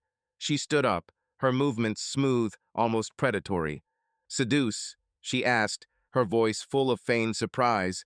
Sophie, are you serious? I was just being friendly. Mark is so gloomy, I wanted to cheer him up. Friendly? Sophia almost screamed, her fists clenched. You touched him, you stood too close. You are my sister, Kira. How could you? Kira laughed. Her laughter was sharp, like the sound of glass. Oh, Sophia, don't be such a hypocrite, she said, her eyes narrowing. You yourself are running after your architect, while Mark is working hard. And now you blame me. This is funny. Her words were like a slap in the face. Sophia gasped, her anger mixed with guilt, but she didn't back down. I was wrong, she said, her voice trembling but full of determination. I know that. But you wanted to destroy my family. You turned the children against Mark, got in his way, poisoned everything. Why, Kira? Why do you hate me so much? Kira looked at her, her smile disappeared, and for a second her face became cold, full of envy. Do I hate it? She asked. Her voice was quiet but poisonous. Sophia, you have always been perfect. Home, husband, children, career. What about me? I'm always in your shadow. And guess what? You don't deserve this. You are weak. You destroyed everything yourself. Sophia felt her anger flare brighter. She stepped closer, her eyes burning. Get out, she said, her voice like steel. Pack your things and get out of my house. Now. Kira laughed, but her eyes were full of anger. Are you serious? She asked, crossing her arms. And where will I go? I don't care, Sophia answered, her voice firm. You are no longer part of this family. Leave.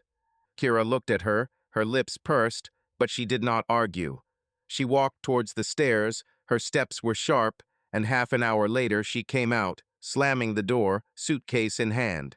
Sophia stood in the living room, her body trembling with anger and relief. She finally saw Kira clearly not as a sister, but as an enemy whose jealousy almost destroyed her life.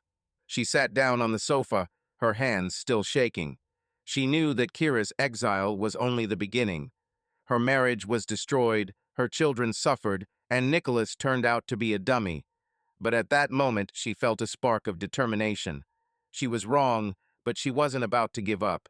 She took the phone and texted Mark. Kira left. I want to fix everything. For our sake.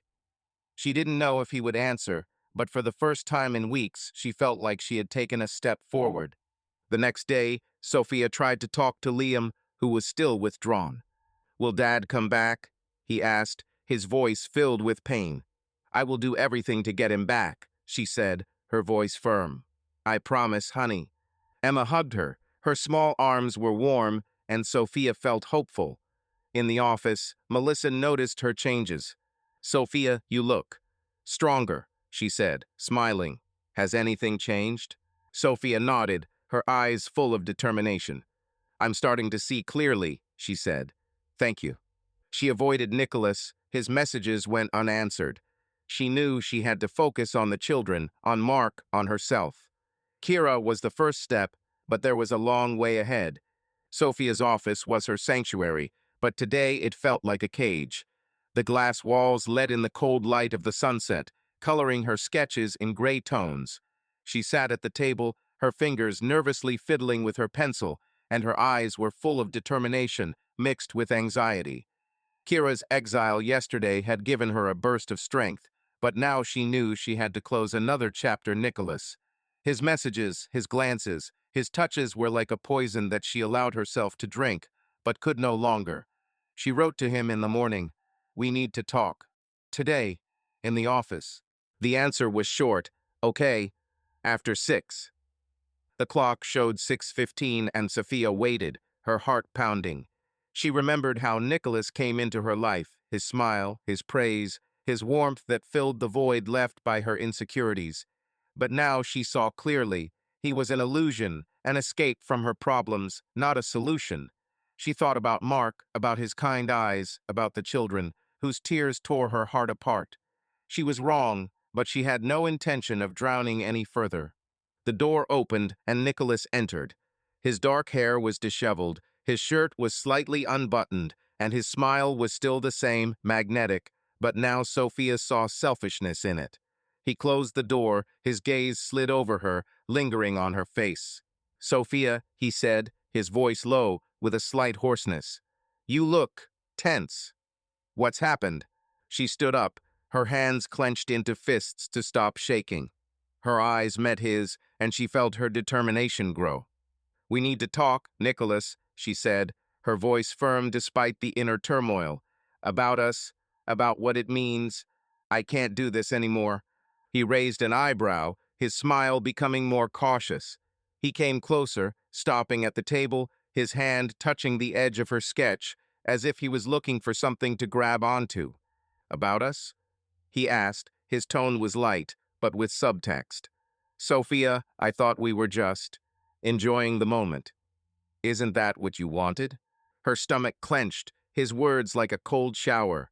She stepped towards him, her eyes burning. "Are we enjoying ourselves?" she said, her voice trembling with anger. "Nicholas, my life is falling apart. My husband left, my children were crying, and I thought that you wanted to be with me, for real." He looked at her, his smile faltered, and for the first time she saw uncertainty in his eyes. He stepped back, his hands in his pockets. "Sophia," he said, his voice becoming quieter, "I'm not ready for this. You have a family, children, all this. It's too difficult. I thought you understood. We were just together, no obligation." Her breathing hitched, his words were like a slap in the face. She looked at him, her eyes filled with tears, not from pain, but from humiliation. She had allowed herself to believe that he was more than a passing fancy, but now the truth stood before her naked, cruel. "Without obligations," she repeated, her voice full of bitterness. "You used me, Nicholas. I destroyed my family, and you were just having fun." He shook his head, his gaze becoming harder. "Don't put this on me," he said. "You made your own choice. I didn't force you." Her tears flowed, but she did not look away. She stepped closer, her voice becoming louder. "You're right," she said, her words like a blow. "I made a choice, and it was a mistake. You are a mistake. We're done." Nicholas looked at her, his lips pursed, but he did not argue. "If that's what you want," he said, shrugging, "you know where to find me if you change your mind." "I won't change my mind," she said, her voice like steel. "Leave." He nodded, his eyes lingering on her for a second, but then he turned and walked out, closing the door quietly. Sophia collapsed into a chair, her body racked with sobs. She cried from humiliation, from pain, but deep down she felt relief. The affair with Nicholas was an illusion, smoke that she mistook for fire. Now she saw clearly he had never been the one she needed. Her family, her children, even Mark, despite his departure, were her truth. She wiped away her tears, her breathing still uneven, but her determination growing. She looked at the sketches on the table, her work, her talent, which she had almost forgotten. She knew she had to get herself back, not for Nicholas, not even for Mark, but for herself and the children. She picked up her phone and deleted all his messages, her fingers no longer trembling. It was the end, and despite the pain, the beginning of something new. At home, Sophia hugged Liam and Emma, their small bodies warm, and she promised herself to be stronger for them. She wrote another message to Mark. "I'm done with him. Please, let's talk." She did not expect an answer, but hope glimmered like a faint flame. The next day, Melissa noticed a change in Sophia. "Sophia, you look lighter," she said, smiling. "Did something happen?" Sophia nodded, her eyes clearer than before. "I took a step," she said. "It hurts, but I'm starting to understand what I want." Melissa squeezed her hand. "You are stronger than you think," she said. And you are not alone. Reynolds' bedroom was quiet, almost sacred in its simplicity. The light from the table lamp cast a warm circle on the wooden table, where Emma's drawings lay bright flowers and unicorns and Sophia's old sketches, reminiscent of her dreams. Sophia sat, her hair pulled back into a messy bun, and the pajamas Mark had once given her softly touched her skin. She held a pen in her hand, her fingers trembling as she wrote, and in front of her lay a sheet of paper already covered in her neat handwriting. Outside the window, the April night was starless. Only a weak wind moved the branches, as if whispering her sorrow. Sophia stopped, her eyes filled with tears, but she brushed them away, not letting them fall onto the paper. She wrote to Mark not a message, not a call, but a letter, real, handwritten, as they wrote to each other in the first years of marriage. Then they left notes on the refrigerator, full of love and jokes. Now her words were full of pain, but also of honesty, which she had avoided for so long. She didn't ask him to come back, didn't beg. She wanted him to understand why she stumbled, why their family was on the edge. She began to write again, her pen moving slowly, each word like a step on thin ice. Mark, I don't know if you'll read this. I don't know if you want to. But I must tell the truth, even if it is late. I am writing this not to justify myself, but so that you understand how I got to this point. I destroyed us, and this will be with me forever. I loved you from the first day when you spilled coffee on my blouse and laughed while trying to clean it up. You were my home, my laughter, my everything. But somewhere along the way I lost myself.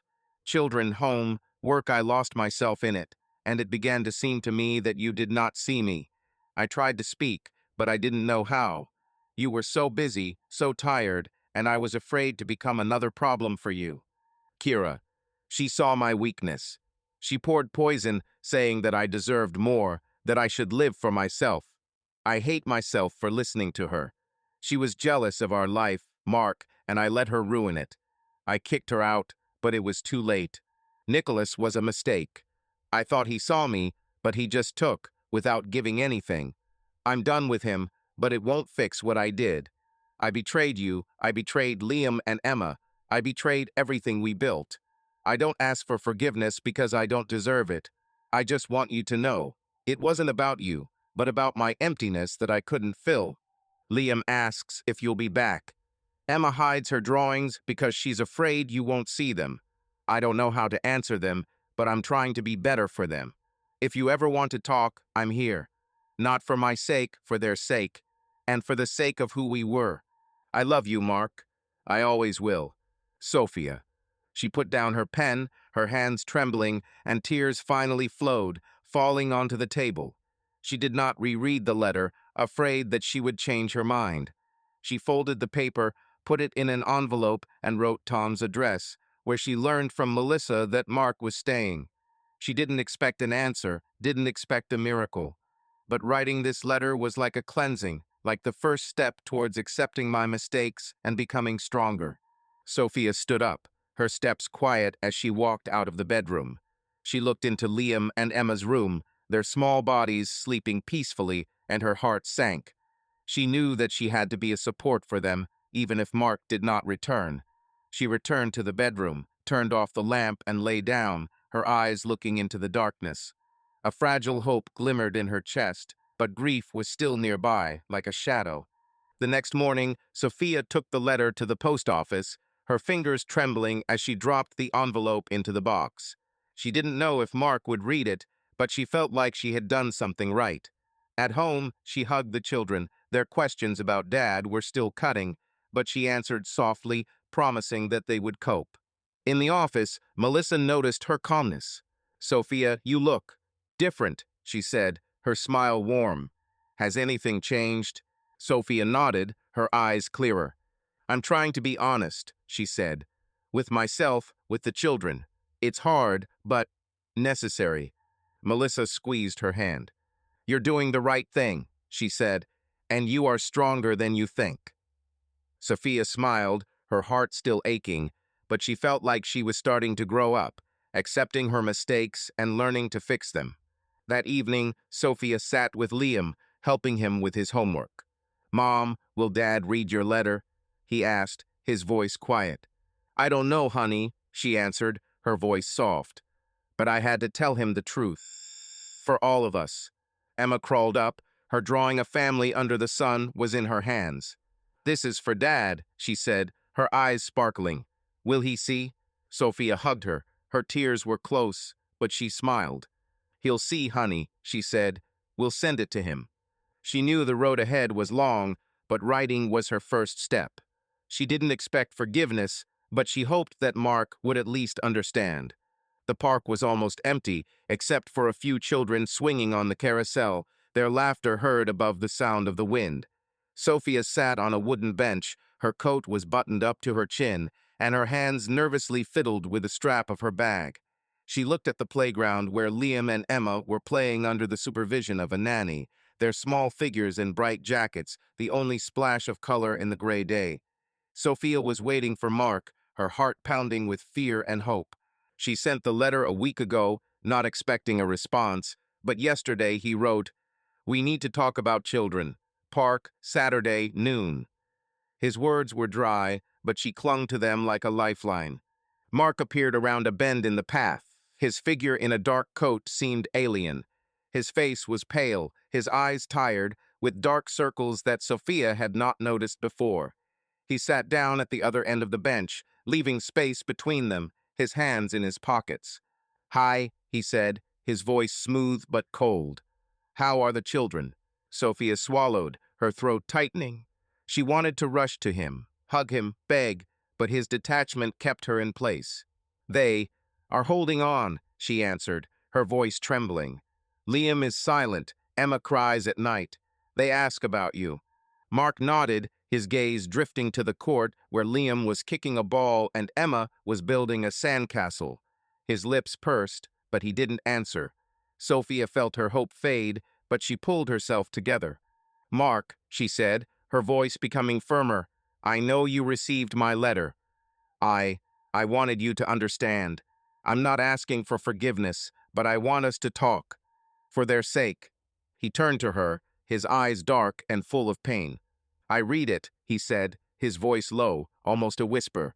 "Every word. And do you know what I felt? Pain, Sophia. You wrote about your loneliness, about Kira, about him. But it doesn't change what you did. You betrayed me." Her tears flowed, but she did not look away. "I know," she said, her voice breaking. "I hate myself for this, but I'm trying to fix it, Mark. I kicked Kira out, ended things with Nicholas. I want to be better for the children, for us." He shook his head, his jaw tense. "For us?" he asked, his voice becoming sharper.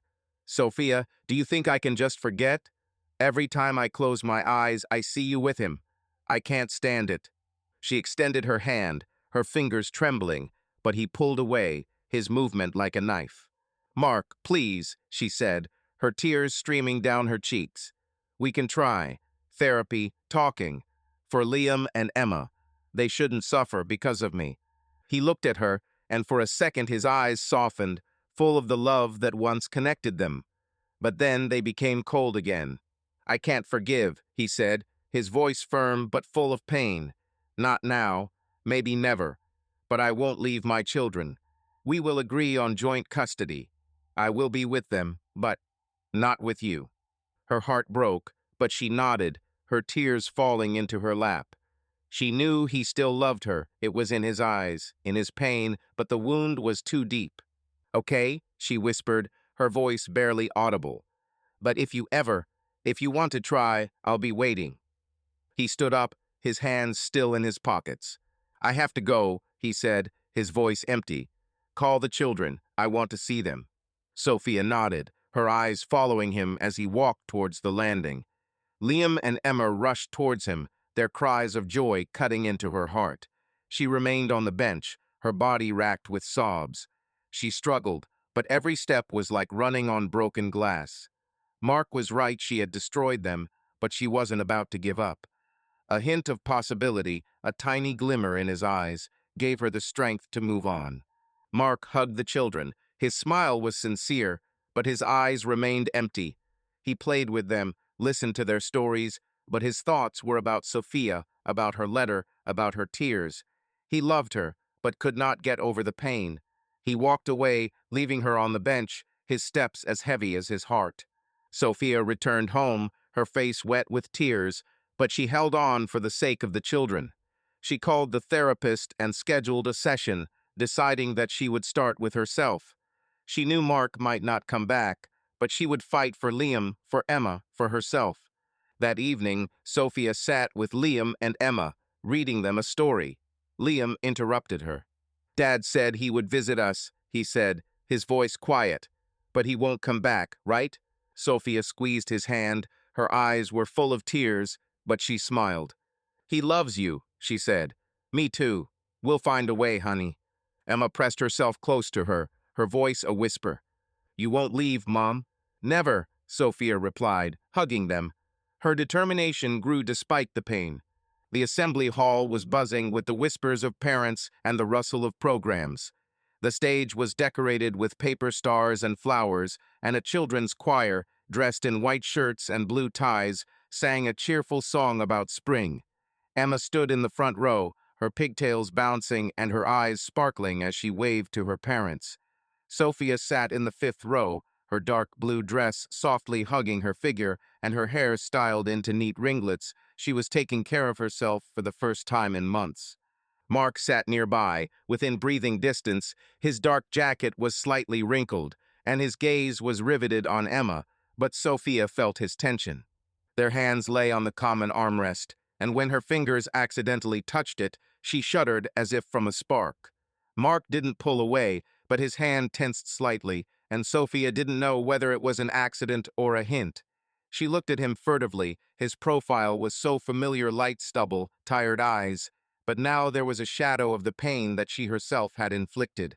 She looked away, her heart sank with melancholy, but hope, faint as the stars outside the window, glimmered in her chest.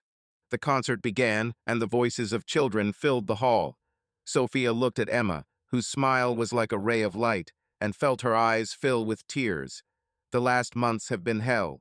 Her betrayal, Mark's departure, divorce, Kira's manipulations. But she fought, kicked Kira out, broke up with Nicholas, started therapy, revived her career. Her design for a boutique hotel received praise from the client, and she was back sketching until midnight, feeling alive. But without Mark, everything was incomplete, like a puzzle without a key piece. Mark also looked at Emma, but his thoughts were about Sophia. He received her letter a month ago, and every word burned him. She wrote about her loneliness, about Kira, about regret, and he believed her sincerity. He saw her changes. She was softer with children, more confident in herself. Her eyes shone again as before. But the wound from her betrayal still bled. He loved her, that was a truth he couldn't deny, but trust was like broken glass, and he didn't know if it could be mended. The song ended, and the hall erupted in applause. Emma bowed, her face lighting up, and Sophia clapped, her smile genuine. Mark applauded as well, his gaze softening as he looked at his daughter. Their hands touched again, and this time he didn't pull away. Sophia held her breath, her fingers trembled slightly, but she did not remove her hand. Their gazes met, and in his eyes she saw what she had been looking for months.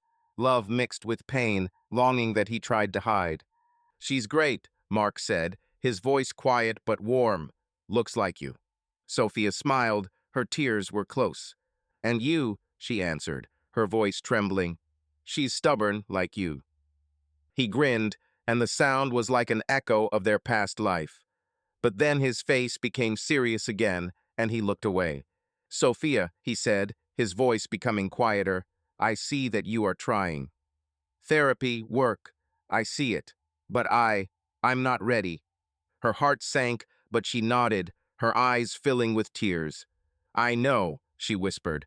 "I'm not asking you to forgive me, Mark. Just be with us, for children, and then we'll see." He looked at her, his eyes full of struggle. "I'll be with them," he said, "always, and maybe over time, I don't know." His words were like a fragile bridge, unreliable but existing. Sophia nodded, her tears fell, but she smiled. She knew that trust was a long journey, but this moment, their touch, their glances, was the beginning. The concert ended and Liam and Emma ran up. their voices intertwined with delight. "Mom, Dad, did you see?" Emma shouted, her pigtails bouncing. I sang loudest. "You were a star," Mark said, picking her up, his smile sincere. Liam hugged Sophia. His face was bright, and she felt the warmth that had been missing for so long. They walked out of the hall together. Their steps were slow, as if they were afraid to ruin this moment. Their hands did not touch, but the distance between them was less than before. Sophia looked at Mark. His gaze was directed forward, but there was a spark in it, not forgiveness, but possibility. They went into the night, their silhouettes dissolved in the light of the lanterns. The future remained unclear, but their love, although tattered, was alive. The next day, Sophia returned to work, her sketches for the new project bolder than ever. She signed up for another therapy session, deciding that she would grow for the sake of herself and her children. Mark called Liam, promising to pick him up for football, and Sophia was relieved to know he wouldn't disappear from their lives. Melissa noticed her in the office. "Sophia, you look calmer," she said, smiling. "Did the concert help?" Sophia nodded, her eyes clear. "It was a step," she said. "Small, but important." In the car after the concert, Emma chatted while Liam looked out the window. "Dad, will you come to my game?" he asked, his voice full of hope. "Of course, champion," Mark replied, his voice warm. "I won't miss it." Sophia looked at him. Her heart sank. She didn't know what would happen next, but this moment their family, together, was what she fought for. Subscribe to our channel so that your love doesn't cheat on you, and go ahead and listen to the next story, because this story is nothing compared to the next one. If you're under 18, don't even think click to the next one.